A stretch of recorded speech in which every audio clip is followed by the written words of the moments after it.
से आने के बाद काफी देर तक घर की घंटी बजाता रहा, पर दरवाजा नहीं खुला। क्या हुआ? ऐसा तो कभी नहीं होता था। माँ पापा 1 महीने के लिए गांव गए थे, पर तानी तृष्णा और नौकरानी मीना तो घर पर ही होना चाहिए। उन्होंने भी दरवाजा नहीं खोला। फिर उसे लगा शायद तीनों कहीं पड़ोस में या शॉपिंग करने चले गए होंगे। ये सोचकर उसने अपने पास रखी चाबी से दरवाजा खोला। साथ ही तृष्णा को फोन लगाने लगा, पर फोन की रिंगटोन घर के अंदर से ही सुनाई दे रही थी। वो जल्दी से अंदर गया तो देखा तानी और मीना दोनों ही घर के अंदर नहीं थीं। तृष्णा बेडरूम में फर्श पर बेहोश पड़ी थी। उसके फोन पर एक गाना चल रहा था जो शायद रिपीट में लगा हुआ था। शिशिर परेशान हो गया। उसने गाने को बंद किया, जल्दी से अपना बैग फेंका और तृष्णा को गोद में उठाकर बिस्तर पर रखा। उसका चेहरा और आंखें सूजी हुई थीं। ऐसा लगा वो काफी देर तक रोई थी। उसने उसके चेहरे पर ऊपर पास रखे जग से लेकर पानी की कुछ बूंदें डाली, पर वो नहीं उठी। फिर उसने अपने फैमिली डॉक्टर को फोन करके उन्हें सब बताकर जल्दी घर पर आने को कहा। उसके बाद उसने मीना को फोन लगाया तो उसने बताया वो तानी को लेकर उसके दोस्त के घर खेलने को लेकर गई है। शिशिर ने उसे वापस आने को कहा। शिशिर ने तृष्णा के हाथों को छुआ तो वो काफी ठंडे लगे। शिशिर जल्दी जल्दी उसके हाथों को अपनी हथेलियों से मलने लगा और उसे गर्मी पहुंचाने की कोशिश की। तब तक तानी और मीना घर आ गए। तानी मम्मा को ऐसे देख डर गई। पापा, मम्मा को क्या हो गया? कुछ नहीं बेटा, वो सो रही हैं। जाओ तुम मीना दीदी से दूध मांग कर पी लो और उनसे कहो एक बर्तन में गर्म पानी और साफ कपड़ा लेकर आए। ओके पापा। थोड़ी देर में मीना पानी लेकर आ गई। शिशिर ने कपड़े को भिगाकर तृष्णा के चेहरे, हाथों और पैरों को अच्छे से पोंछा। तब तक डॉक्टर आ गए। उन्होंने उसका चेकअप किया और एक इंजेक्शन लगा दी। फिर शिशिर को दवा की पर्ची थमाते हुए कहा, अभी तो दवा दे दी है, 2-3 घंटे में होश आ जाएगी। उसके बाद कुछ खिलाकर इसमें लिखी दवाइयाँ लाकर दे दीजिएगा। पर एक बात बताइए, क्या वो कुछ टेंशन में थी जो अचानक बेहोश हो गई, जो सामान्यतः हाइपर टेंशन की वजह से होता है? नहीं तो डॉक्टर, ऐसा कभी लगा ही नहीं। हाँ, उसे गुस्सा थोड़ा जल्दी आता है, पर मुझे लगा वो शायद उसके वर्क प्रेशर की वजह से होगा, तो इतना ध्यान नहीं दिया। हम ठीक है। ये एक मनोचिकित्सक का नंबर है, बहुत ही अच्छी डॉक्टर हैं। एक बार हो सके तो कल मिल लीजिए इन्हें साथ में ले जाकर, और अभी के लिए इनका ख्याल रखिए। डॉक्टर ने शिशिर को एक विजिटिंग कार्ड थमाते हुए कहा, जी doctor, thank you very much, मैं इन्हें लेकर जाऊंगा। शिशिर ने कार्ड जेब में रख ली और डॉक्टर को छोड़ने बाहर चला गया। उसने अपने बॉस को कल की छुट्टी लेने का मैसेज मोबाइल पर भेज दिया और दवा लेने चला गया। फिर वापस आने के बाद वो तृष्णा का हाथ अपने हाथों में लेकर उसकी ओर देखने लगा। क्या हो गया तुम्हें तृष्णा? प्लीज होश में आ जाओ। मीना ने तब तक खाना बना लिया था। वो उसे डिनर के लिए पूछने आई। शिशिर ने उसे बस चाय बना लाने को कहा और खुद कपड़े बदलने चला गया। वापस आकर उसने चाय ले ली और तानी और मीना को खाना खाकर सो जाने को कहा। उनके कमरे में जाने के बाद वो खुद भी अपने बिस्तर पर आकर लेट गया। तृष्णा को धीरे से उसने अपनी बाहों में भर लिया और उसके थके हुए चेहरे की ओर देखने लगा। उसे देखते हुए उसकी भी आंख लग गई थी। रात करीब 12 बजे तृष्णा को होश आया और उसने खुद को शिशिर की बाहों में पाया। कुछ देर वो उसका सोता हुआ चेहरा निहारती ही रही। फिर अचानक जैसे उसे कुछ याद आया और वो उसकी बाहों से छूटने का प्रयास करने लगी। उसके इस तरह हिलने से शिशिर की नींद खुल गई और उसे होश में देखकर राहत भरी सांस छोड़ते हुए उसने उसे और भी करीब जकड़ लिया। तृष्णा खुद को उसकी बाहों से छुड़ाने की नाकाम कोशिश करके थक गई तो उसके सीने में सिर छुपाकर बेबसी से रोने लगी। शिशिर उसके बालों को सहलाते हुए पूछा, क्या हुआ तृष्णा, क्यों रो रही हो और कैसे बेहोश हो गई तुम? तृष्णा ने कुछ नहीं कहा, बस रोती ही रही। उसकी हिचकियों से उसका बदन कांप रहा था। शिशिर थोड़ी देर चुप रहा, फिर उसकी ठुड्डी पकड़कर उसके चेहरे को ऊपर किया और उसके होठों को हल्के से अपने होठों से छूते हुए कहा, जब तक तुम नहीं कहोगी मैं समझ नहीं पाऊंगा त्रिस, और तुम्हारे ये आंसू मेरे लिए संभालना मुश्किल हो रहा है। प्लीज कुछ तो कहो। तृष्णा ने रोना बंद कर दिया, पर वो अब भी कुछ बोलने की हालत में नहीं थी। शिशिर उठकर खाना ले आया और उसे बिठाकर खिलाने लगा, फिर उसे दवा दे दी। तृष्णा अपनी प्रकृति के विपरीत सब कुछ चुपचाप बच्चों की तरह उसकी बात मान रही थी। शिशिर ने उसे वापस लेटा दिया और खुद भी खाना खाने लगा। तृष्णा उसे ही देख रही थी जिसे शिशिर महसूस कर रहा था, पर उसने उसे टोकना उचित नहीं समझा, इसलिए खाना खाता रहा। फिर थाली रखकर वो भी उसके पास आ गया। वापस उसे अपनी बाहों में लेकर उसने आंखें बंद कर ली। ताकि तृष्णा रिलैक्स रह सके। तृष्णा अब भी बस उस पर ही नजरें टिकाए हुए थी। थोड़ी देर में दवाओं के असर से वो फिर नींद में चली गई। उसकी भारी सांसों की आवाज सुनकर शिशिर ने अपनी आंखें खोली। उसने धीरे से उसके माथे पर एक चुंबन दिया और कहा, मैं कल ही तुम्हें मनोचिकित्सक के पास ले जाऊंगा और जो भी गलत हुआ या हो रहा है उसे सही करूंगा। तुम्हें इस तरह नहीं देख सकता त्रिस। थोड़ी देर में वो भी सो गया। सुबह जब शिशिर की नींद खुली तो तृष्णा को बिस्तर पर नहीं पाया। बाहर आया तो रोज की तरह मीना को रसोई के कामों के बारे में बता रही थी और साथ ही तानी को स्कूल के लिए तैयार कर रही थी। पर रोज की तरह ना ही उसके आवाज में खनक थी और ना ही हमेशा दिखने वाली मुस्कान। उसने मीना से कहा, मीना तुम तानी को तैयार करके कुछ हल्का नाश्ता बस तैयार कर लो। मैं आज ऑफिस नहीं जा रहा हूँ। दीदी और मैं कहीं बाहर जाएंगे। तानी के ऑनलाइन क्लासेस तुम संभाल लेना आज। जी भैया, कहकर मीना तानी को अपने साथ बाथरूम में ले गई। कहाँ जा रहे हैं हम? मेरी छुट्टी नहीं है आज। तृष्णा ने धीरे से कहा, नहीं है तो ले लो, आज तुम बस मेरे साथ रहोगी। शिशिर इस तरह से अचानक, मेरी मीटिंग भी है आज। शिशिर ने उसे अपनी तरफ खींचते हुए कहा, अपनी टीम में किसी और को अटेंड करने को कह दो। पहले भी तो कर चुकी हो ना ऐसा, प्लीज बीबी मान जाओ। ओके, तृष्णा ने ठंडी सांस छोड़ते हुए कहा, now that's like a good wife. अब जल्दी तैयार हो जाओ और मेरी पसंदीदा ब्लू साड़ी पहनना। मैं भी तैयार हो जाता हूँ। शिशिर तृष्णा को हैरान खड़ी छोड़कर नहाने चला जाता है। बाहर आकर देखा तो तृष्णा आईने के सामने खड़ी साड़ी के पल्लू को पिन अप करने की कोशिश कर रही थी। शिशिर के चेहरे पर मुस्कान आ गई। वो जानता था तृष्णा की ये सबसे बड़ी मुश्किल थी साड़ी पहनने में, और वो ही हमेशा उसकी मदद करता था। उसने उसके हाथों पर अपने हाथ रखते हुए कहा, मैं मदद करूं। फिर उसके हाथ से पिन लेकर उसे पीछे से आईने में देखते हुए पिन लगाने लगा। उसे महसूस हुआ जो तृष्णा इन पलों में बिल्कुल शर्मा कर सिहर उठती थी, आज उसके चेहरे पर कोई भाव ही नहीं आए। उसे ऐसा लगा जैसे उसके अंदर कुछ टूट सा गया है। उसने उसके दोनों हाथों को पकड़कर पीछे से ही अपने सीने से लगा लिया और बालों को हल्का सा चूमकर कमरे से बाहर चला गया। तृष्णा भी थोड़ी देर में तैयार होकर बाहर आ गई। शिशिर ने उसे प्रशंसा भरी नजरों से देखा, पर तृष्णा ने कोई प्रतिक्रिया नहीं दी। दोनों नाश्ता करते हैं, फिर शिशिर उसे दवा देता है और मीना और तानी को बाय बोलकर उसके साथ बाहर आ जाता है।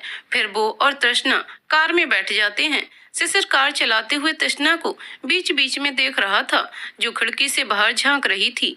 उसने एफएम ऑन कर दिया, जिस पर अगर तुम साथ हो गाना चल रहा था। तृष्णा का ये पसंदीदा गाना था, पर हमेशा की तरह आज वो इसे गुनगुना नहीं रही थी। कुछ देर में शिशिर एक आइसक्रीम पार्लर देखकर कार रोकता है और तृष्णा की पसंदीदा आइसक्रीम ले आता है। तृष्णा उसे चुपचाप खा लेती है।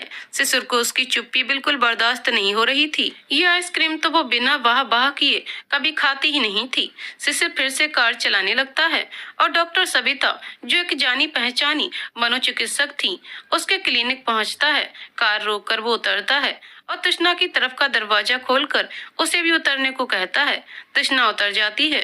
शिशिर उसका हाथ पकड़कर अपने साथ अंदर ले जाता है और रिसेप्शन में तृष्णा की एंट्री करवाकर अपनी बारी का इंतजार करता है। थोड़ी देर में तृष्णा का नाम पुकारा जाता है और शिशिर उसका हाथ पकड़कर डॉक्टर की केबिन की तरफ बढ़ जाता है। डॉक्टर सविता एक बहुत ही खुशमिजाज सी व्यक्तित्व की थी।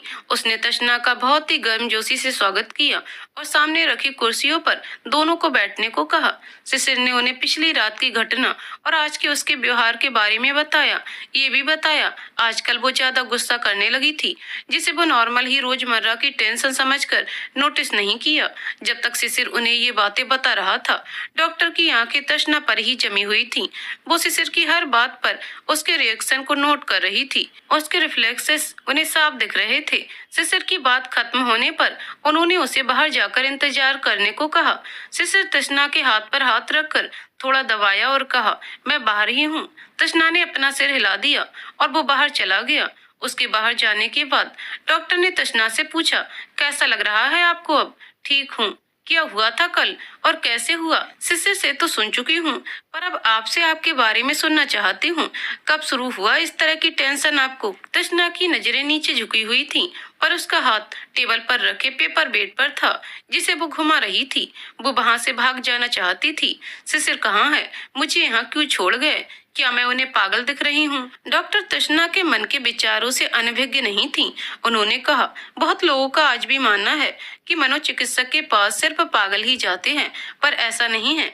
ऐसे भी कुछ लोग होते हैं जिन्हें लगता है कोई तो उन्हें समझे, उसके अंदर के गिरोह को खोले, उसको बिना जज किए हुए उसे अच्छी सलाह दे, तो बस उसके लिए भी हम हैं। तो अब आप शांत हो जाइए और बताइए अपने बारे में। तृष्णा अब भी चुपचाप पेपर बेड को घुमा रही थी। ऐसा लग रहा था वो बहुत कुछ कहना चाहती थी, पर किसी अजनबी के सामने खुलने की हिम्मत नहीं हो रही थी। तभी डॉक्टर ने उसके पेपर बेड वाले हाथ पर अपना हाथ रख दिया और पूछा, बताओ, कॉलेज में तुम्हारी बेस्ट फ्रेंड कौन थी? तृष्णा के चेहरे पर एक चमक आ गई। सिरिन, उसने कहा। क्या सब कुछ शेयर करती थी उससे? हाँ, अपना दुख, अपनी खुशी, सब कुछ। उसकी बातें एक छल्ले की तरह होती थीं, जो सारी तकलीफों को दूर ले जाती थीं, और वो किसी को मेरी बातें नहीं बताती थी। डॉक्टर ने अब उसके हाथ को अपने हाथों में थाम लिया। तो कुछ पल के लिए आंखें बंद करो और मुझे सिरिन समझो, जो तुम्हारे सबसे करीब थी। यकीन करो, तुम्हारी बातें कहीं बाहर नहीं जाएंगी। तृष्णा ने अपनी आंखें बंद कर ली और कुर्सी पर पीठ टिका दी। उसकी आंखों से आंसू बह चले। कहाँ से शुरू करूं? सब कुछ, जो भी तुम्हारे मन में दबा है, अच्छा बुरा सब। तृष्णा ने लंबी सांस छोड़ी और यादों के गलियारे में भटकने लगी। तृष्णा एक बिल्कुल अल्लड़, खुश मिजाज, बेपरवाह सी लड़की। माँ बाप ने बचपन से ही बता दिया था, लक्ष्य चाहे आसमान छूने का रखो, कोई बात नहीं, पर प्रेम में मत पड़ना, क्योंकि शादी अपनी ही बिरादरी में करनी है। तो बस सोच लिया, बेटा, ये रोमांस वोमांस से दूर ही रहना है, और इंजीनियर बनने तक जल्दी से ही बनकर रही। लड़कों की तरह रहना, लड़कों की तरह लड़ना। कोई बदतमीजी करे तो वहीं उसकी क्लास लगाने में माहिर, चाहे वो लड़का हो या लड़की। बात कब लात तक पहुंच जाती पता नहीं चलता। फिर एक सामान्य लड़की की तरह माँ बाप ने शादी करा दी। बहुत बड़ा सरकारी अफसर था शिशिर। लड़के से बस 2 ही बार मिली थी, वो शादी से पहले, और मिलना भी क्या, बस देखना भर था। एक रिश्ता करवाने के समय और एक सगाई के समय। पूरे परिवार और रिश्तेदारों के बीच सो ज्यादा समझने का मौका ही नहीं मिला। बस देखकर लगा गंभीर प्रवृत्ति का है। मोहब्बतें के अमिताभ की टैप, सांवली सी सूरत, आंखों पर मोटा चश्मा। उसे लगा चलो अच्छा ही है, ज्यादा रोमांटिक नहीं है, नहीं तो मेरे जैसी झल्ली से निभेगी ही नहीं। शादी का मुहूर्त सगाई के 10 दिन बाद ही निकल गया, क्योंकि दूल्हे राजा को पीएससी की तैयारी करनी थी। अगर अभी मुहूर्त टला तो फिर परीक्षा के बाद ही, जो कि 6 महीने बाद थी, शादी होगी। अब तृष्णा के माँ बाप पर जल्दी से जल्दी गंगा नहाने का भूत सवार था, और इतना अच्छा रिश्ता कहीं टूट न जाए, इसलिए चट मंगनी पट विवाह की कहावत को चरितार्थ करते हुए शादी के लिए तैयार हो गए। तृष्णा को पता चला वहाँ से अभी भी परीक्षाओं में लगे हैं, मतलब पूरे किताबी कीड़े भी हैं। हाँ, तो शादी में जो झाम झमेला होता है वो सब खत्म कर आ गई तृष्णा अपने पिया के घर। शिशिर तृष्णा को माँ के पास छोड़ बाहर मेहमानों के लिए खाने पीने की तैयारी करवाने चला गया। तृष्णा सारे रिश्तेदारों के बीच अकेली रह गई। सासू माँ सबसे रिश्ते जुड़वाती गई, और वो पैर छूने के काम में अपनी कमर तोड़वाती गई। एक तो शादी की थकान और गर्मी, उस पर चेहरे और मांग में भरा हुआ सिंदूर, वो भारी भरकम साड़ी और गहने उसे कांटों की तरह चुभ रहे थे। उस पर सासू माँ ने सबको बताया, बहू गाना बड़ा अच्छा गाती है। बस फरमाइशों की कतार लग गई, पर करती भी क्या, नई नवेली दुल्हन थी। First impression is the last impression को मानते हुए हंसते हुए कुर्बान हो रही थी। दोपहर से सिर सबको खाने के लिए बोलने को कमरे में आया, पर नई नवेली पत्नी पर बिना एक नजर डाले बाहर चला गया। तृष्णा को बुरा लगा। अरे, रोमांटिक ना होना एक बात है, पर बीबी की चिंता भी तो गृहस्थ धर्म का हिस्सा है। पर शायद सासू माँ को दया आ गई, और आखिरकार उन्होंने बोला, बेटा, हम लोग खाना खाने जा रहे हैं, तुम्हारे लिए यहीं भिजवा देंगे, तब तक तुम आराम कर लो। वो सब बाहर चले गए, और तृष्णा कमरे के दरवाजे को हल्का सा बंद करके लेट गई। थकान की वजह से पता ही नहीं चला वो कब नींद के आगोश में चली गई। कुछ देर में उसे ऐसा लगा जैसे उसके पापा उसके सामने आए हैं और कह रहे हैं, बहुत थक गई क्या, उठो, गर्मा गर्म खाना लाया हूँ, खा लो। और ये कहकर उन्होंने माथे पर प्यार भरा चुंबन दिया। वो हल्की सी मुस्कुराहट के साथ कुनमुनाई और करवट बदलकर सो गई। तभी उसे एक चुंबन अपने होठों पर भी महसूस हुआ और वो झट से आंखें खोल उठ गई। कमरे में काफी अंधेरा हो गया था और वो शख्स का चेहरा नहीं देख पाई। तृष्णा को एहसास होता है वो शख्स अभी भी बिस्तर के किनारे पर बैठा हुआ है। वो कूदकर बिस्तर पर से उतर जाती है और कसकर उसकी कमीज का कॉलर पकड़ लेती है। साले ठरकी, बहुत गर्मी चढ़ी है तुझे, लड़की देखी नहीं कि लपक लिए, पर तुझे पता नहीं आज किससे पंगा लिया है तूने, निकालती हूँ तेरी सारी गर्मी अभी, कहकर उसके नाक पर एक घूंसा लगाने ही वाली थी कि वो शख्स जल्दी से अपना कॉलर छुड़ाकर कमरे की लाइट ऑन कर देता है और झुंझलाते हुए कहा, तृष्णा मैं हूँ सिसिर, तुम्हें खाना खिलाने आया था। तृष्णा को तो जैसे सांप सूंघ गया, उसका हाथ आश्चर्य से अपने मुंह पर चला गया और उसने अपनी आंखें नीची कर ली। 2 मिनट दोनों से कुछ बोलते न बना। फिर तृष्णा ने कहा, मैं फ्रेश होकर आती हूँ, और वो नजरें नीचे किए ही अपनी अटैची से तौलिया निकालकर बाथरूम भाग गई। दरवाजे को अंदर से लॉक करके वो उसके सहारे ही टिक कर खड़ी हो गई। ये क्या कर दिया उसने, कहीं सिसिर ने सबको ये बात बता दी तो माँ पापा की कितनी बदनामी होगी। पर गलती तो उसकी भी थी, कोई अकेली सोती हुई लड़की के साथ ऐसा करता है क्या। पर वो कोई और तो नहीं था, उसका पति था। जैसे ही उसे इसका एहसास हुआ, अनायास ही उसे वो उनछड़िक अंतरंग लम्हों की याद आ गई और उसकी उंगलियां अपने होठ और ललाट पर चली गईं। उसे ऐसा लगा अब भी सिसिर के होठों की छुअन वही थी। उसने बढ़कर आईने में खुद को देखा और उसके पूरे शरीर में एक रोमांच सा भर आया। सामने आईने में उसे वो झल्ली तृष्णा दिखी ही नहीं, ये कोई और थी। मांग में भरा सिंदूर और चेहरे पर छाई लालिमा ने उसे चिर परिचित अक्स को ढक दिया था। इस नई तृष्णा से तालमेल बिठाना उसे मुश्किल लग रहा था। श्रीमती जी अंदर भी सो गई क्या, पता नहीं आजकल की लड़कियों को अपने पति को भूखा रखने में क्या मजा आता है। बाहर से सिसिर की आवाज आई, कहकर जल्दी जल्दी फ्रेश होकर बाहर आई। अरे तुमने अपना चेहरा और गला नहीं धोया, पूरी सिंदूर से भरा हुआ है, तुम्हें तकलीफ होती होगी, जाओ धो लो। सिसिर ने कहा, शादी का सिंदूर है, धो सकती हूँ क्या, अभी किसी ने कुछ कहा तो। तृष्णा, ये रीति रिवाज हमारे पूर्वजों ने अपनी सहूलियत के हिसाब से बनाए थे। पहले जब ऐसे रिवाज थे तो इसे स्त्रियां सामान्य मानकर अपनाती होंगी, पर आज की स्त्रियां इसे नहीं अपना सकेंगी क्योंकि उन्हें इन सब की आदत नहीं है।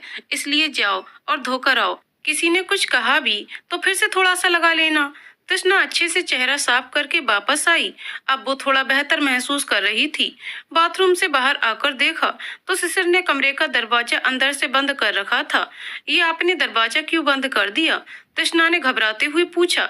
कुछ खास नहीं, बस सोचा लोग सुहागरात मनाते हैं, क्यों ना हम सुहाग शाम मना लें। सिसिर के चेहरे पर एक शरारती मुस्कान खेल रही थी। अरे बाबा डरो मत, बस तुम रिलैक्स होकर खाना खा सको इसलिए किया। अब खाना खाएं, सच में मुझे बहुत भूख लगी है। तृष्णा सच में थोड़ी रिलैक्स हो गई। हाँ, मेरे भी पेट में चूहे दौड़ रहे हैं, क्या क्या है खाने में, कहकर वो धप्प से बिस्तर पर बैठ गई और थाली अपनी तरफ खींचकर दाल चावल मिलाकर बड़े बड़े कौर खाने लगी। तभी उसकी नजर सिसिर पर पड़ी जो उसे ही घूर रहा था।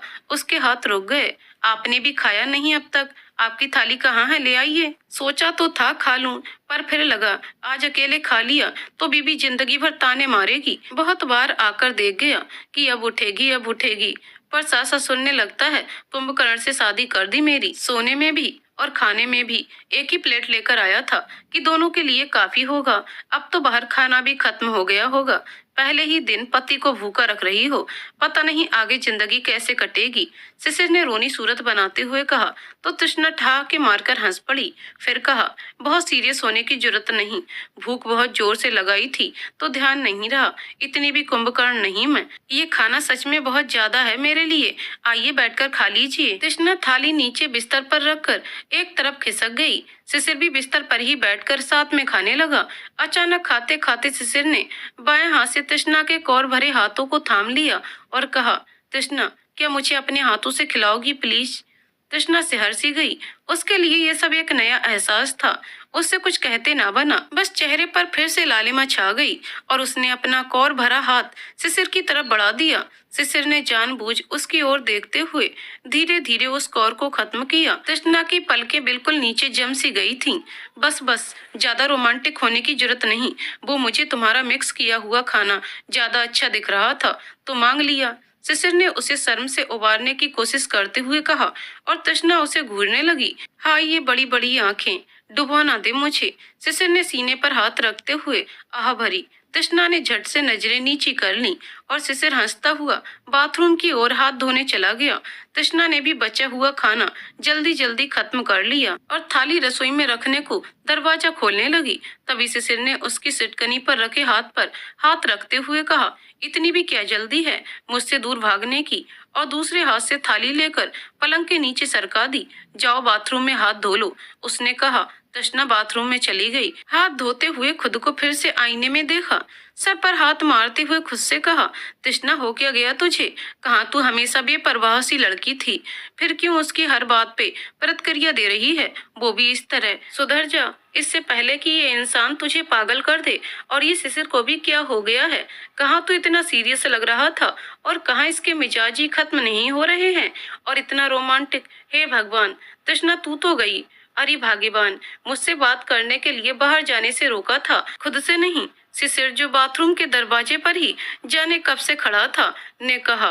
तृष्णा चौंक उठी और बाथरूम से निकल आई। शिशिर ने उसका हाथ पकड़कर उसे बिस्तर पर बिठा दिया और उसके नीचे लटक रहे पैरों को हल्के से सहारा देकर ऊपर कर दिया। फिर खुद भी वहीं बैठ गया। तृष्णा की आंखें फिर नीचे झुकाई थीं। तृष्णा, बहुत थक गया हूँ, क्या तुम्हारी गोद में सिर रखकर लेट सकता हूँ? शिशिर ने उसके कानों के पास मुंह लाकर धीरे से कहा।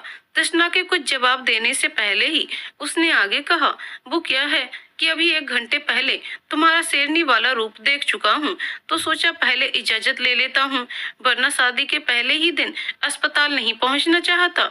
तृष्णा ने उस वाक्य को याद करके अपनी जीभ दांतों तले दबा लिया और हाँ में सिर हिला दिया। शिशिर तृष्णा का एक हाथ अपने हाथ में लेकर उसकी गोद में लेट गया और उसके दूसरे हाथ को पकड़कर अपने बालों पर रख दिया। तृष्णा की उंगलियां उसके बालों में उलझने लगीं। शिशिर ने अपनी आंखें बंद कर लीं। कुछ देर ऐसे ही बीत गए। तृष्णा की नजर अब उसके चेहरे पर फिसलने लगी। उसका चौड़ा ललाट, उसकी नाक, उसके होठ, उसकी सांसें, सब कुछ उसके बहुत करीब थे। तृष्णा के ऊपर एक मदहोशी सी छा रही थी। तभी शिशिर ने एकदम से अपनी आंखें खोल दी। इतना घूरोगी तो कैसे सो पाऊंगा? तृष्णा को ऐसा लगा जैसे उसकी चोरी पकड़ गई हो। उसने अपनी नजरें झुका दी। शिशिर ने उसके हाथ को और भी अपने सीने के करीब रखकर दोनों हाथों से जकड़ लिया और आंखें फिर से बंद कर लीं। तृष्णा, ये सच है कि मैंने तुम्हें सोते हुए अपने होठों से स्पर्श किया था। मुझे माफ करना, ऐसा नहीं करना चाहिए था, पर तुम इस तरह भारी भरकम गहने साड़ी सिंदूर में सोई हुई प्यारी सी दिख रही थी। तुम्हारा थकान से कुमलाए हुए चेहरे से नजरें ही नहीं हटा पा रहा था। बहुत कोशिश की थी खुद को रोकने की, पर फिर अचानक मन में आया तुम मेरी पत्नी हो और मेरा हक है तुम्हारे शरीर पर। बस फिर सही गलत का भेद ही भूल गया और ये कर गया। पर वो मेरी भूल थी। मैं समझता हूँ तुम्हारे शरीर से इतर एक मन है जिस पर मुझे पहले अधिकार पाना है। तुम्हारी ही तरह मैं भी पहली बार ये सब महसूस कर रहा हूँ। हाँ, शायद मैं पुरुष हूँ तो खुलकर अपनी बातों और चाहतों को रख रहा हूँ, पर तुम्हारे मन में कुछ हो तो बेझिझक मुझसे कह सकती हो। मैं पूरी कोशिश करूंगा कि एक पति से पहले एक दोस्त बन पाऊं। बोलो, करोगी ना ऐसा? हाँ, तृष्णा ने अपना सर हिला दिया। और एक बात कहनी थी। आज सुबह जब तुम सब रिश्तेदारों के बीच में थकान से भरी हुई बैठी थी, तो मैंने देखा था तुम्हें अपनी तरफ देखते हुए, जैसे मदद की आस लगाए बैठी हो, पर मैंने जानबूझकर इग्नोर किया।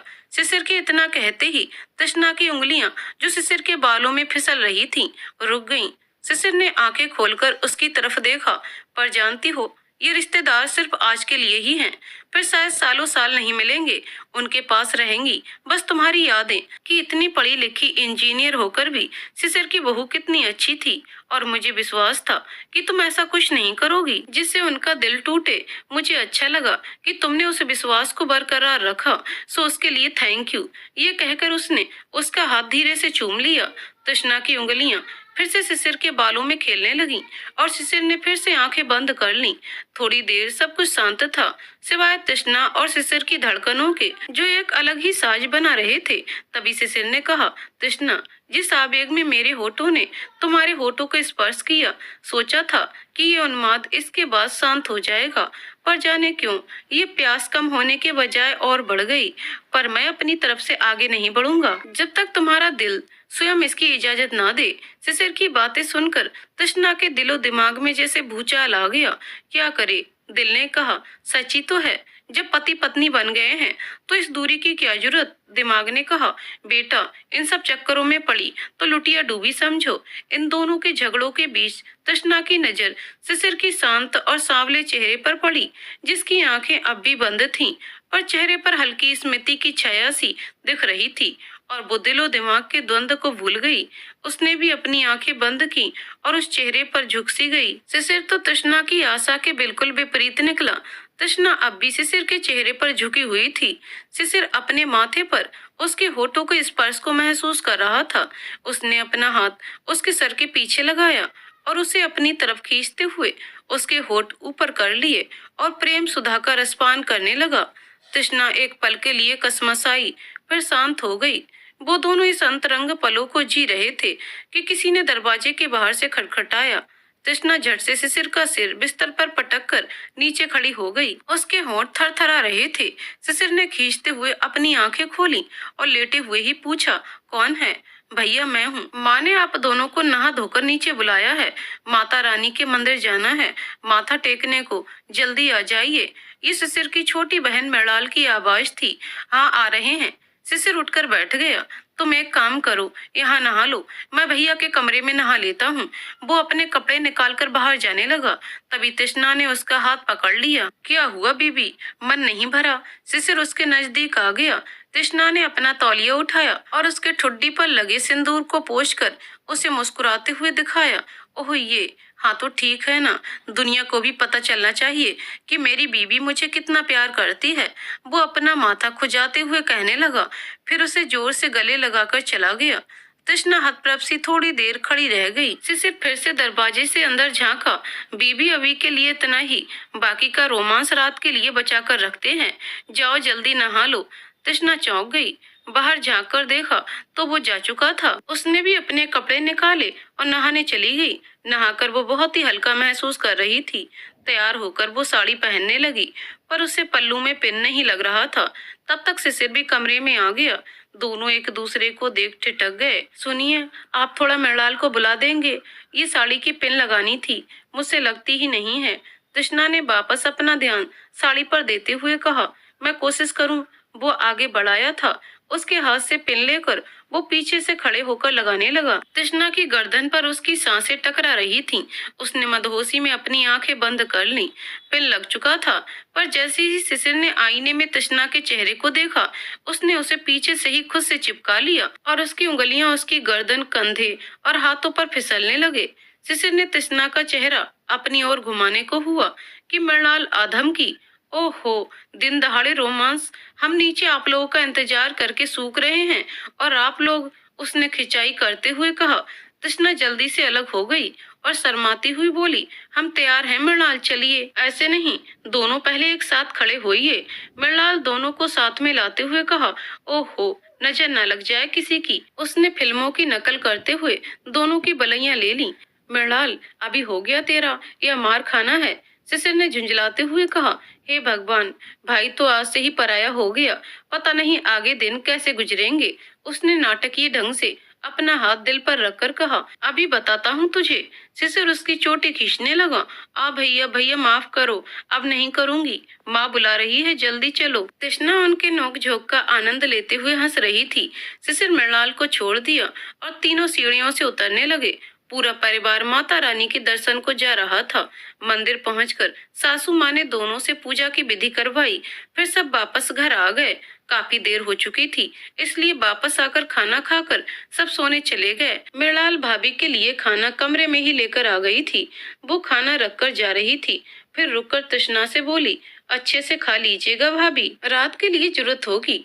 उसका मतलब समझ तृष्णा के गाल लाल हो गए। तृष्णा ने खाना खा लिया था। वो लेटकर शिशिर का इंतजार करने लगी, पर वो अब तक नहीं आया था। इंतजार करते करते उसकी आंख लग गई। शिशिर जब कमरे में आया तो वो सो चुकी थी। वो भी आकर उसके बगल में ही सो गया और उसके एक हाथ को अपने हाथ में लेकर दबा लिया। तृष्णा गहरी नींद में सो गई क्या? हम, आप कब आए? उसने उम्मीदे हुए ही पूछा। बस अभी, दरअसल कल सुबह सारे रिश्तेदार चले जाएंगे तो उनके लिए कपड़े और मिठाई अलग करते देर हो गई। तुम नाराज तो नहीं होना? कहकर उसकी तरफ देखा तो पाया तृष्णा फिर से गहरी नींद में सो चुकी थी और उसकी सांसें भारी हो गई थीं। वो मुस्कुराया और उसके माथे पर चुंबन देकर उसका हाथ थामे ही सो गया। सुबह शिशिर की नींद खुलती है तो वह तृष्णा को नहाकर आईने के सामने बैठकर तैयार होते हुए पाता है। रिवाज के मुताबिक उसे 11 दिनों तक नाक से सिंदूर, नथ, मांग टीका, चूड़ा और चुनरी पहनना था। वह बहुत ही खूबसूरत लग रही थी। शिशिर उसे निहारता रह जाता है। तृष्णा को एहसास होता है कि उस पर दो आंखें टिकी हुई हैं। तृष्णा यहाँ आओ। तृष्णा उसके पास जाती है। वो उसका हाथ पकड़कर बिठा लेता है। दोनों कुछ देर एक दूसरे की आंखों में खो जाते हैं। आप नाराज हैं क्या मुझसे? शिशिर को तृष्णा की आवाज सुनाई दी, जो अब तक खोया हुआ था। नाराज क्यों? कल रात में मैं सो गई थी। आपकी अपेक्षाएं रही होंगी शादी की पहली रात को लेकर, पर मैंने बर्बाद कर दिया। हाँ, थी जरूर, पर त्रिस ऐसा तो नहीं है ना कि हम फिर नहीं मिलेंगे। पहले हमारा मन जुड़ना जरूरी है। शरीर तो जुड़ ही जाएगा और जब भी हम एक होंगे वही हमारी पहली रात होगी। इसलिए मैंने इतना सोचा ही नहीं और तुम भी अब मत सोचो। तृष्णा अब भी चुप सी बैठी हुई किसी सोच में थी। कुछ कहना चाहती हो? जानते हैं, एक बार मेरी माँ ने मुझे बताया था कि मेरे चाचा चाची की जब शादी हुई थी तो चाची बस 16 साल की थी। चाचा जी रात को कमरे में आए और उन्होंने कोई बात नहीं की, बस बत्ती बंद की और शुरू हो गए। चाची डर गई थी। वो उनका विरोध करने लगी, पर चाचा जी ने उनके मुंह पर हाथ रखकर उन्हें चिल्लाने से रोक दिया और जबरदस्ती उनके साथ। सुबह जब चाची देर तक नहीं उठी तो माँ उनके कमरे में गई। देखा तो चाची बिस्तर पर दर्द से तड़प रही थी। माँ ने जल्दी से उन्हें मदद कर उठाया और सहारा देकर बाथरूम में ले गईं। बिस्तर पर खून लगा हुआ था, जिसे उन्होंने बदल दिया। फिर चाची को थोड़ा मालिश कर दिया, जिससे उन्हें आराम मिला। मैं ये सुनकर बहुत डर गई थी। अच्छा, और तुम्हारे पापा, उनके बारे में कुछ नहीं कहा माँ ने? पापा, वो तो इतने सीधे सरल हैं कि माँ की हर इच्छा अनिच्छा में उनका साथ दिया है और उनसे बेहतर रोमांटिक इंसान तो कोई हो ही नहीं सकता। आज भी माँ गुस्सा होती है तो गाना गाकर उन्हें मनाते हैं। चाचा तो झगड़ा होने पर चाची को कभी कभी मारते भी थे, पर पापा ने तो कभी भूल से भी माँ पर हाथ उठाने की नहीं सोची। मैं तुम्हारे पापा से भी बेहतर रोमांटिक होकर दिखाऊंगा। अब इस बात पर जल्दी से मेरे पास आओ और मुझे एक किस दो, कहकर उसके नजदीक जाने लगा। तृष्णा ने उसे बिस्तर पर धकेल दिया। पहले जाकर नहा लीजिए, मेरा रसोई पूजन है आज, और बाहर भाग गई। शिशिर वहीं थोड़ी देर लेटा रह गया। कोई नहीं बीबी, अभी भाग लो, रात को तो बस कोई बहाना नहीं चलने दूंगा, सोचकर वो भी नहाने चला गया। तृष्णा ने रसोई पूजन के बाद आज खीर बनाई थी। बहुत अच्छी तो नहीं बनी थी, पर शिशिर ने सबके सामने ही उसकी तारीफ की, जिसकी वजह से घर में सबको उसकी तारीफ करनी ही पड़ी। फिर सबने उसे पहली रसोई का नेक दिया। दोनों नंदे आज वापस ससुराल जा रही थीं। शिशिर नाश्ता करने के बाद उन्हें छोड़ने बाहर चला गया। जेठ और ससुर दुकान पर चले गए। वो सास और जेठानी घर पर रह गईं। तीनों ने गपशप करते हुए खाना बना लिया। दोपहर को सब खाना खाने आए, पर शिशिर का कहीं पता नहीं था। तृष्णा ने उसके इंतजार में खाना नहीं खाया। जब वह शाम को घर आया तो तृष्णा ने उससे देर से आने का कारण पूछा। उसने बताया कि वो अपने एक पुराने दोस्त के घर चला गया था, वहीं देर हो गई। अच्छा, कोई बात नहीं, खाना निकालती हूँ, तृष्णा ने अपना गुस्सा दबाते हुए कहा। खाना? वो मुझे रास्ते में गर्मा गर्म कचौड़ियाँ और सब्जी की दुकान दिख गई तो वहीं खा लिया, अब भूख नहीं है। अब तृष्णा का गुस्सा बढ़ गया था। मैं यहाँ भूखी आपका इंतजार कर रही थी और आप दोस्तों के साथ कचौड़ियाँ उड़ा रहे थे। एक फोन करने की भी जरूरत नहीं समझी आपने। उसकी आंखों में आंसू आ गए थे। तुमने अब तक खाना नहीं खाया, चलो साथ में खा लेते हैं। नहीं, कोई जरूरत नहीं, मैं खा लूंगी अकेले। वो अपना खाना निकाल कर मुंह में लगभग ठूसने सी लगी और उसका गले में खाना फंस गया।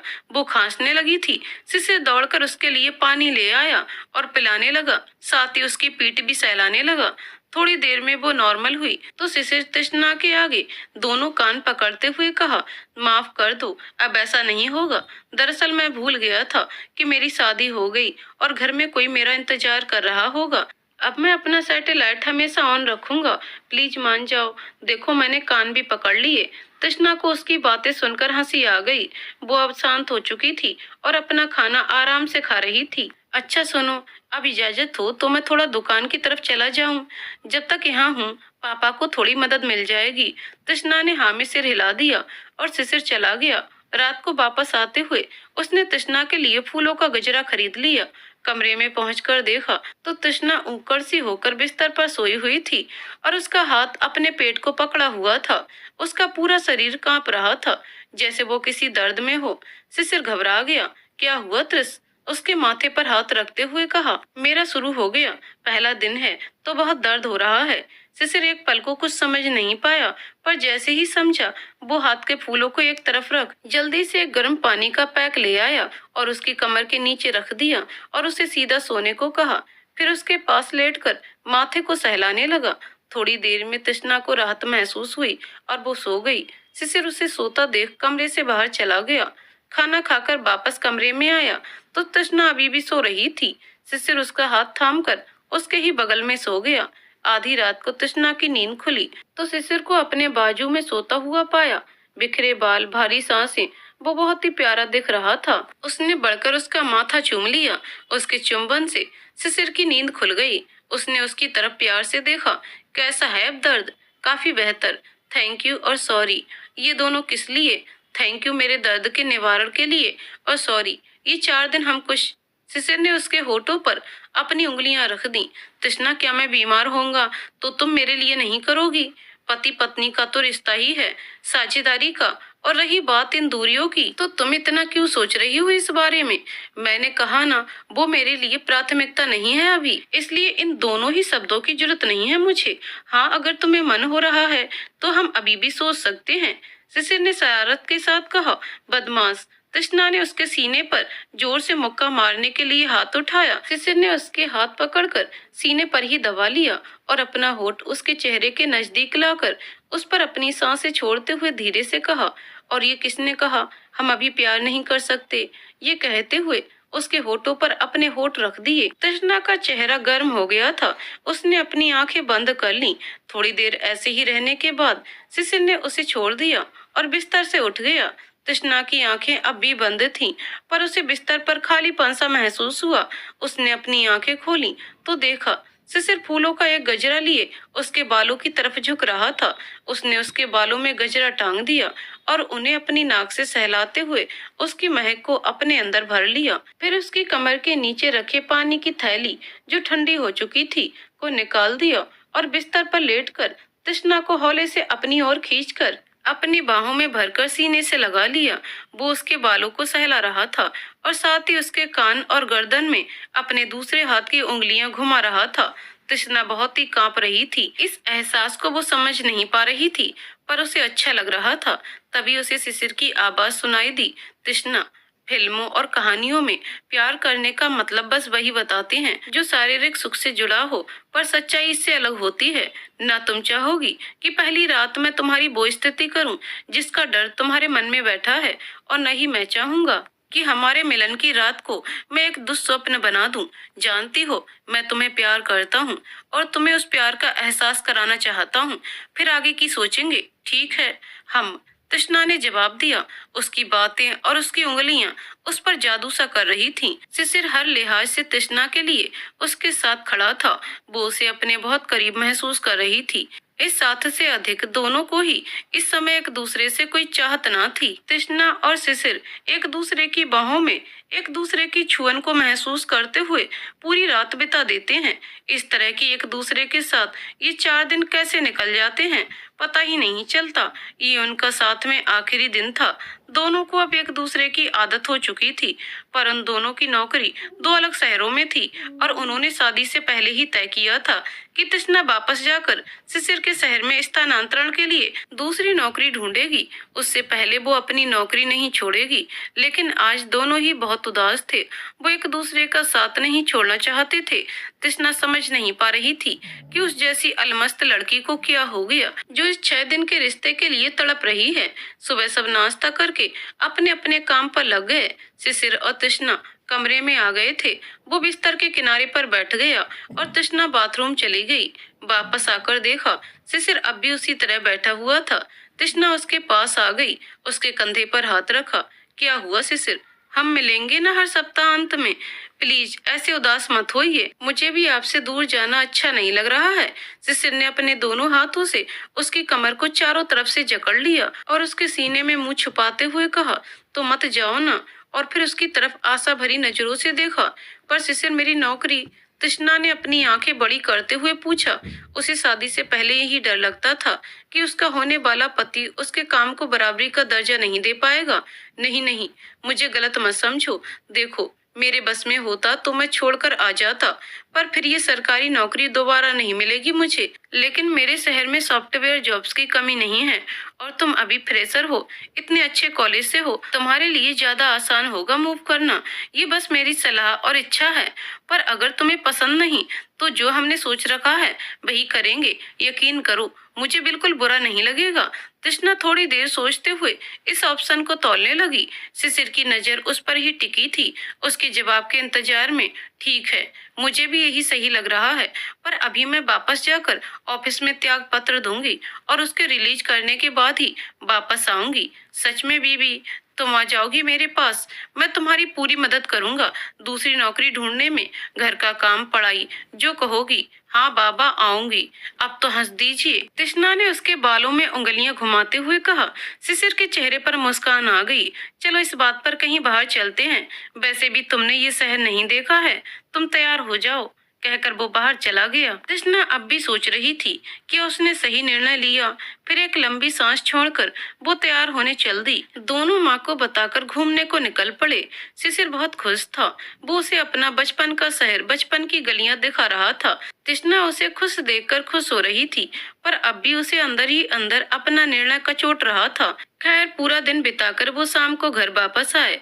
शिशिर उसे घर पर छोड़कर दुकान चला गया और तृष्णा फ्रेश होकर सामान पैक करने लगी।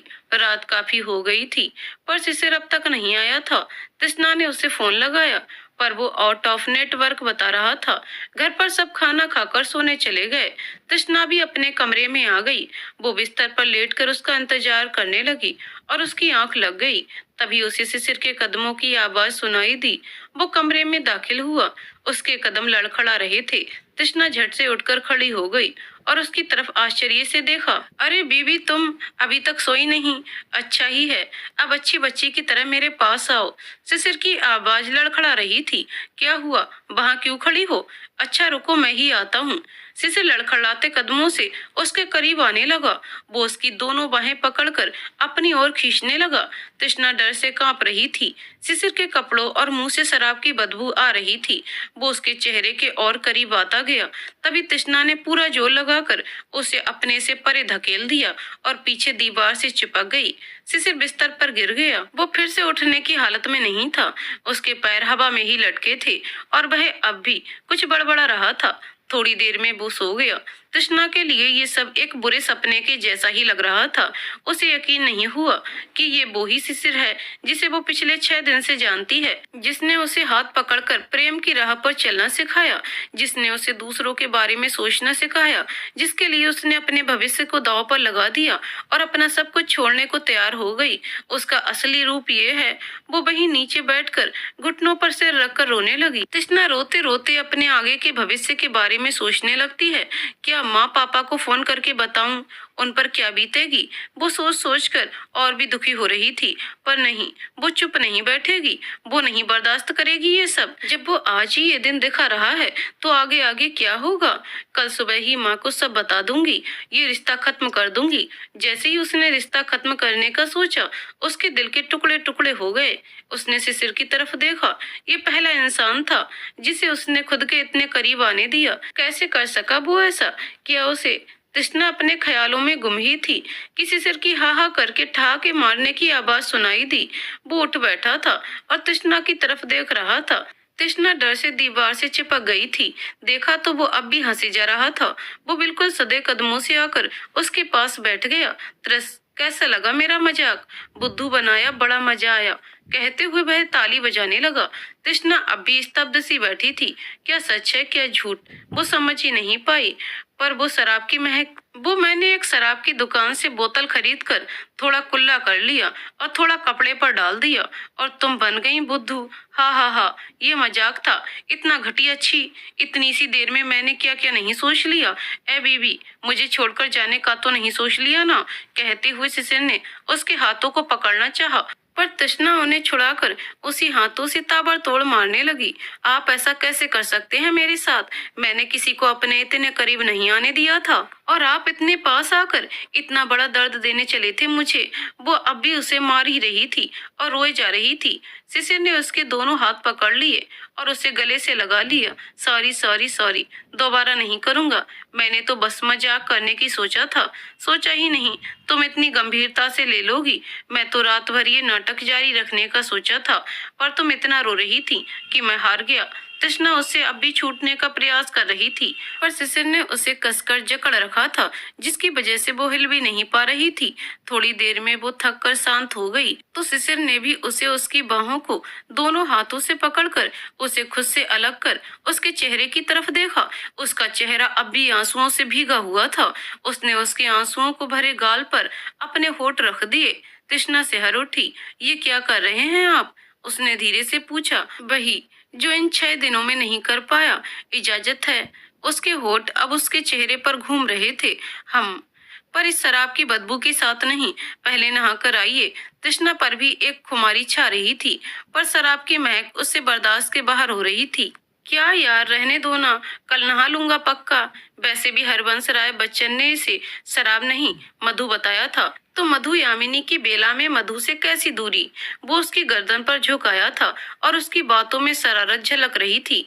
तृष्णा ने उसके सीने पर हाथ रखकर उसे दूर कर दिया और उसकी ओर देखते हुए अपने हाथों को अपने सीने की तरफ मोड़ लिया। बिल्कुल नहीं, समझ लीजिए यही आपकी सजा है। वो उठकर बिस्तर पर बैठ गई। वो कुछ देर वहीं बैठा रहा, फिर हार कर बाथरूम चला गया। थोड़ी देर में नहाकर बाहर आया तो देखा तृष्णा ने एक छोटी सी मैक्सी, जिसमें से उसका हर अंग झलक रहा था, पहनकर बैठी हुई थी, जैसे उसे निमंत्रण दे रही हो। वो बिस्तर पर चला आया और उसके हाथों को थामकर कुछ क्षण उसे देखता रहा, फिर इसके होठों पर अपने जलते हुए होठ रख दिए। वे दोनों एक दूसरे के तन के नए आयामों का अन्वेषण करने लगे थे। आज रात पहली बार दोनों ने एक दूसरे के प्रति प्रेम के शब्दों और अनुभवों दोनों को स्वीकार किया था और जाना था कि समर्पण भी इतना सुखद हो सकता है। और आज पहली बार उस मधुयामिनी की बेला में खिड़की से झांकता हुआ चांद भी उनके पहले मिलन का साक्षी बना था। सुबह जब तृष्णा की नींद खुली तो शिशिर अभी भी गहरी नींद में था, पर उसने उसे अपनी बाहों में जकड़ रखा था। उसने उसका हाथ हल्के से हटाया तो वो करवट बदलकर सो गया और वह बाथरूम चली गई। नहाकर आई तो शिशिर उठकर बिस्तर पर बैठा हुआ था। तैयार हो जाइए, 3 घंटे बाद ही हमारी फ्लाइट्स हैं और आपका सामान पैक कर दिया है मैंने। शिशिर उठकर उसके पास गया और सीने से लगा लिया। त्रिस, जब तक तुम्हें पूरी तरह नहीं पाया था तो लगता था कुछ दिनों के लिए तुमसे दूर रह सकता हूँ, पर आज तुमसे दूर जाना असंभव सा लग रहा है। दीवाना बना दिया है तुमने मुझे। बहुत प्यार करने लगा हूँ तुमसे। जल्दी आ जाना प्लीज। तृष्णा यदि थोड़ी देर और उसके सीने से लगी रहती तो उसके आंसू निकल आते। आ जाऊंगी शिशिर, अब जाइए, उसने उसे खुद से दूर करते हुए कहा। नहीं चाहती थी शिशिर उसे कमजोर पड़ते हुए देखे। फिर वो बाहर चली गई। जानता हूँ त्रिस, तुम भी वही महसूस कर रही हो जो मैं कर रहा हूँ, पर खुश हूँ कि तुम कमजोर नहीं पड़ी। वो अपना सिर झटक कर नहाने को चला गया। 1 घंटे के बाद दोनों कार से एयरपोर्ट के लिए निकल पड़े। तृष्णा को शिशिर ने खुद से चिपका रखा था। एयरपोर्ट पहुंचकर दोनों ने चेक इन किया और बोर्डिंग एरिया में जा पहुंचे। शिशिर एक पल के लिए भी तृष्णा का हाथ नहीं छोड़ रहा था। उसकी फ्लाइट पहले थी। कुछ देर में वो उसे गले लगाकर निकल गया। उसके जाते ही तृष्णा, जो अब तक खुद को रोके हुए थी, फूट फूट कर रो पड़ी। तभी उसके फ्लैट की भी उद्घोषणा होने लगी और वह थके कदमों से बोर्डिंग के लिए चली गई। कुछ देर में ही उसकी भी फ्लैट उड़ान भर रही थी। उसने अपनी आंखें बंद कर लीं और शिशिर के साथ बिताए हुए पलों को याद करने लगी। तृष्णा वापस आकर ऑफिस ज्वाइन कर लेती है।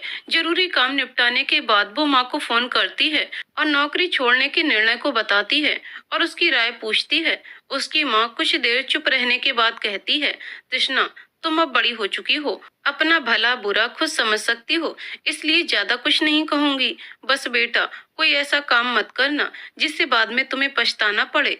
प्यार और करियर में तुम्हारे लिए क्या ज्यादा महत्वपूर्ण है, वो सोचकर फैसला लेना। मैं हर फैसले में तुम्हारे साथ हूँ।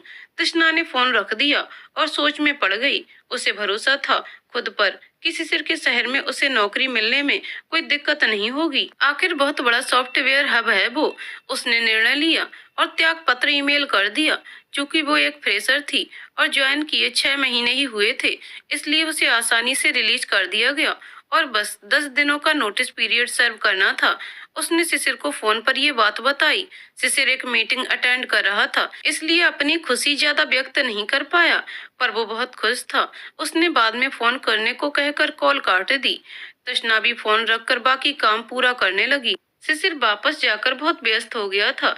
दिन भर ऑफिस का काम और रात में पीएससी की तैयारी, उसकी यही दिनचर्या थी। लेकिन हर रोज वो सुबह शाम तृष्णा को फोन करना नहीं भूलता था। उसकी प्यार भरी बातें तृष्णा के ऊपर जादू सा करती थी और वह जल्दी से जल्दी उसके पास उड़ जाना चाहती थी। खैर, ये 10 दिन खत्म हो गए थे। तृष्णा अपनी सारी ऑफिशियल औपचारिकताएं पूरी कर दोस्तों से विदा लेकर अपने सामान के साथ रेलवे स्टेशन पहुंच गई। ट्रेन आई और वो कुली की मदद से उसमें सामान लगाकर आराम से बैठ गई।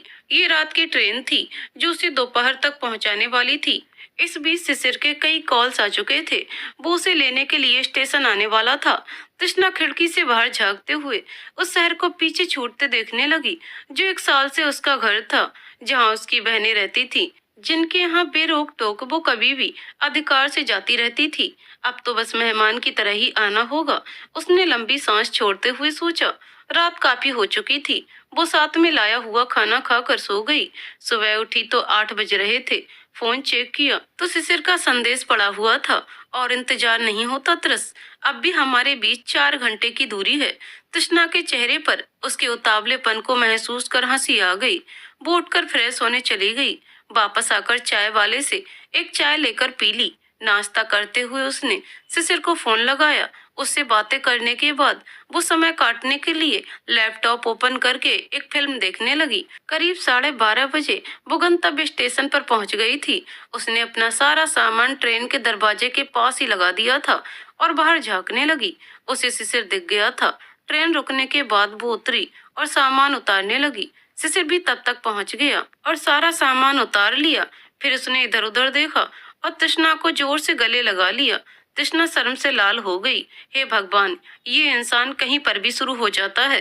शिशिर तृष्णा की असहजता देखकर उसे छोड़ देता है।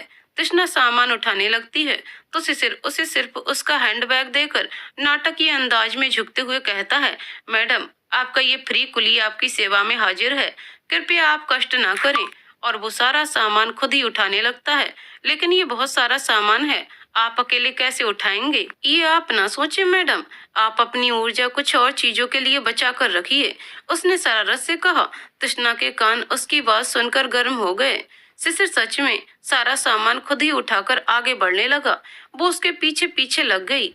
घर पहुंचकर शिशिर सारा सामान पटकता है और तृष्णा की तरफ मुड़कर उसके चेहरे को दोनों हाथों से थाम लेता है।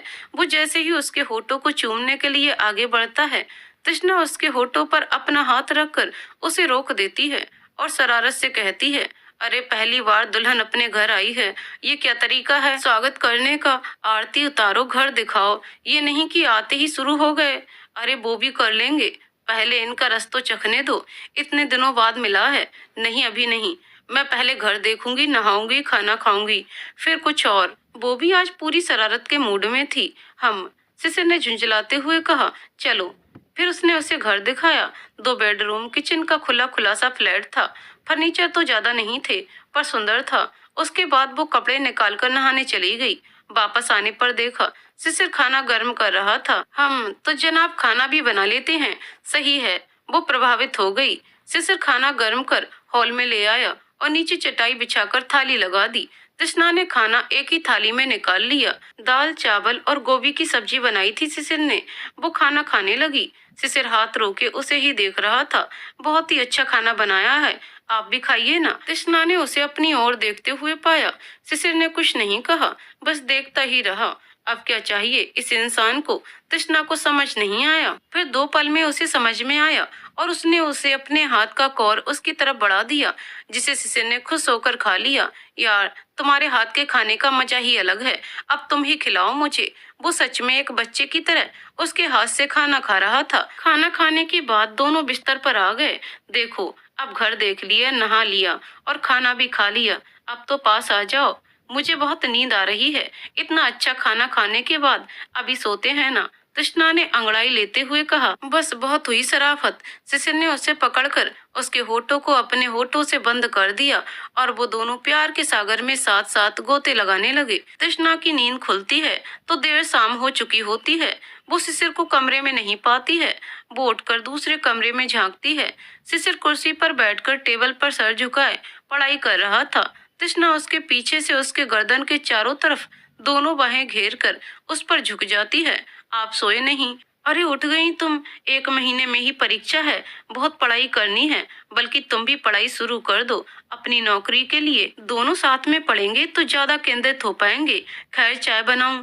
मैंने भी नहीं पी अब तक। आप पढ़िए, मैं बनाती हूँ। वो रसोई में चली जाती है। दोनों चाय पी रही होते हैं। तृष्णा पूछती है, खाना क्या बनाऊं? आज रहने दो, कल से बनाना। आज कहीं बाहर चलेंगे, तुम तैयार हो जाओ, ठीक है? तृष्णा एक सुंदर सा स्कर्ट और टॉप पहनती है। शिशिर उसे देखता रह जाता है। वो मैं क्या कह रहा था, आज बाहर जाने का प्रोग्राम कैंसिल करके घर में ही कुछ अच्छा करते हैं ना? फिर से? नहीं, हम बाहर चल रहे हैं। तृष्णा ने उसका मतलब समझकर जल्दी से बाहर निकलते हुए कहा। दोनों मोटरसाइकिल पर निकल जाते हैं। तृष्णा ने शिशिर को पीछे से पकड़ा हुआ था। शिशिर बाइक चलाते चलाते बीच बीच में एक हाथ से उसके हाथों को प्यार से दबा देता था। तृष्णा को उसके साथ बहुत अच्छा लग रहा था। शिशिर तृष्णा को एक झील के किनारे बने सुंदर रेस्तरां में ले जाता है। वहां वह खाने के साथ नजारों को भी एंजॉय कर रही थी।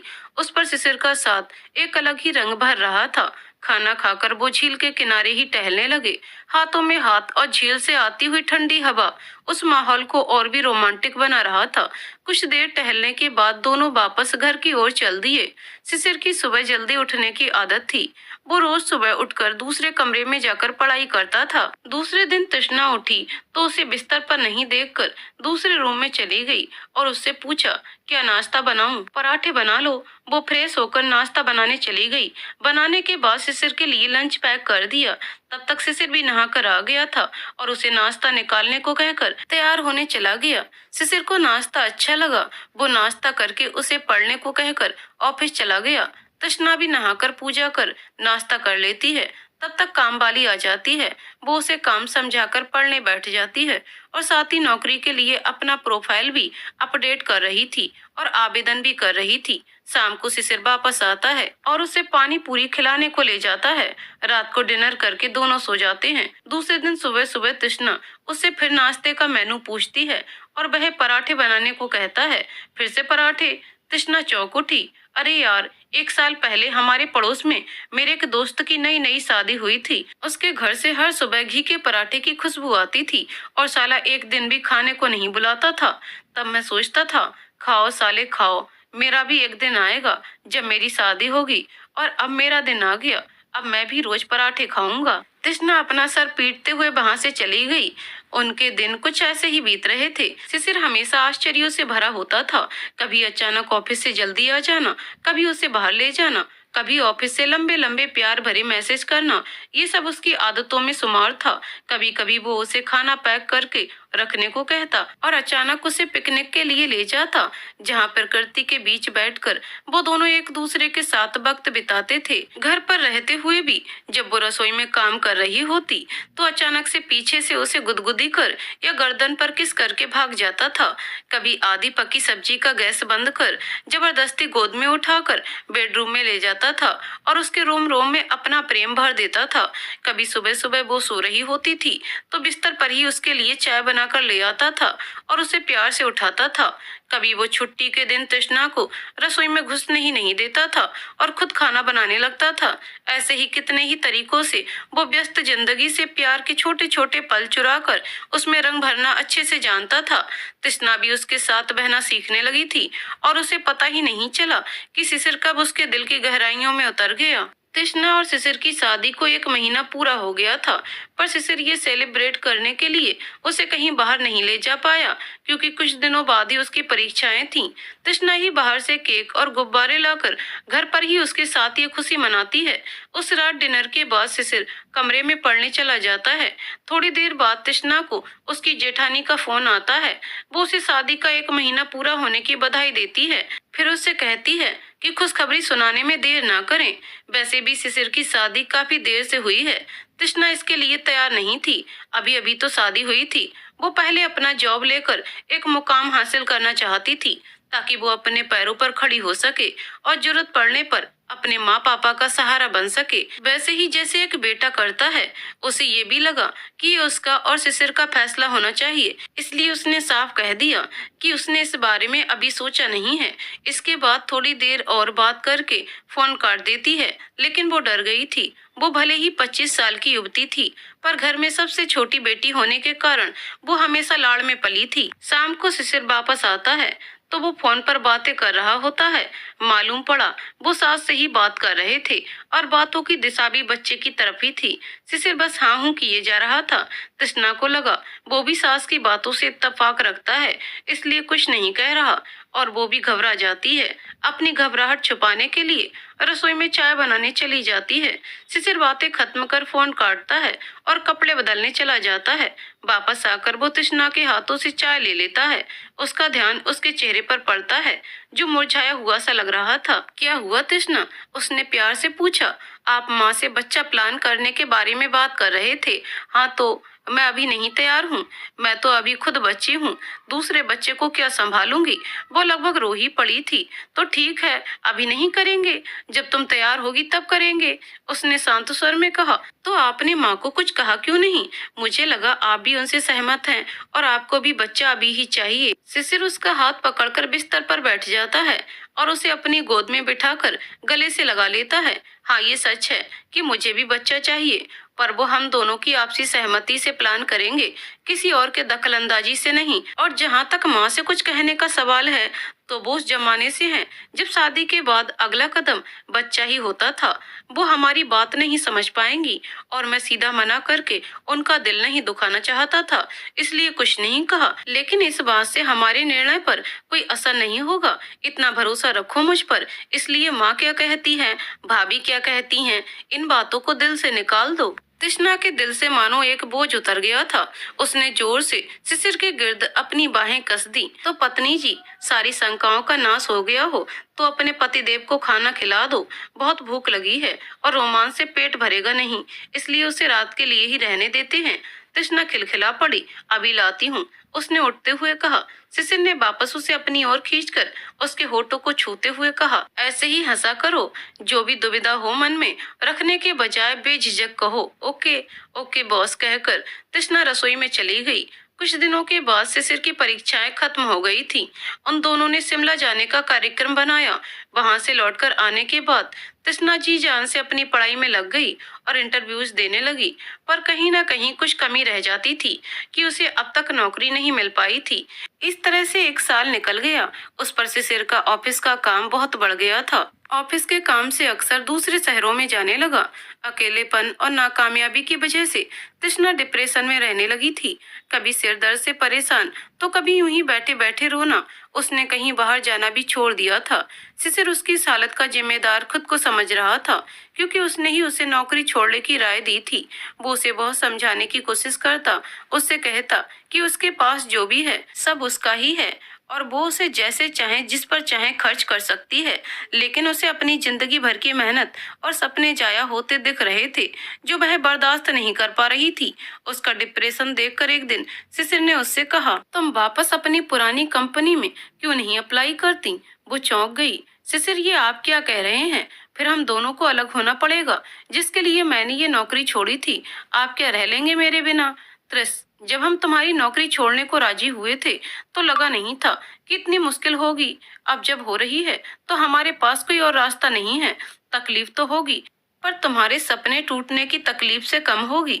मैं खुद को तुम्हारा बंधन नहीं बनने दे सकता, और तुम चाहे कहीं भी जाओ, तुम्हारे पतंग की डोर तो मेरे ही हाथ में ही होगी ना। फिर हर सप्ताहांत में हम मिलेंगे ही, तब इस दूरी की सारी कसर निकाल लूंगा और तुम्हारी एक नहीं सुनूंगा।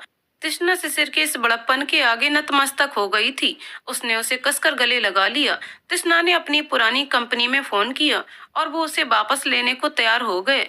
वो खुश थी। उसके सपने वापस उड़ान भरने वाले थे, पर कहीं ना कहीं शिशिर से जुदाई का गम कचोट रहा था। शिशिर जाने किस मिट्टी का बना था कि वो उसे अपना दर्द दिखता ही नहीं था, बस उसे खुश देखकर खुश था। शिशिर के घर वालों को जब ये बात पता चली तो उन्होंने उसे डांटा, यहाँ तक कि पागल तक कह दिया। पर उसने यही कहा कि हम दोनों का फैसला है और किसी और को बोलने का कोई हक नहीं है। 10 दिन बाद ही तृष्णा को ऑफिस ज्वाइन करना था। जैसे तैसे दिन नजदीक आ रहे थे, वो कमजोर पड़ती जा रही थी। जाने की आखिरी रात उन्होंने बस एक दूसरे की बाहों में ही काट दी। अगले दिन शाम को उसकी ट्रेन थी। शिशिर उसे स्टेशन छोड़ने आया। तृष्णा के आंसू ही नहीं थम रहे थे, बस शिशिर ने अपने चेहरे पर मुस्कान चिपका रखा था। ट्रेन पर उसे बिठाकर वो नीचे उतर गया और खिड़की से उसे देखने लगा। तभी ट्रेन ने सीटी दी और आगे बढ़ने लगी। तृष्णा का दिल जैसे पीछे छूट रहा था। वो शिशिर को पीछे छूटते हुए देखती ही रही। वो वहीं खड़ा रह गया था। उसके आंखों से ओझल होते ही तृष्णा अपने घुटनों में मुंह छुपाकर रो पड़ी। आगे की कहानी अगले वीडियो में। तो दोस्तों, आपको कहानी कैसी लग रही है हमें कमेंट करके जरूर बताइएगा। कहानी पसंद आई हो तो वीडियो को लाइक शेयर करें और चैनल को सब्सक्राइब करें। कहानी को पूरा सुनने के लिए बहुत बहुत धन्यवाद दोस्तों।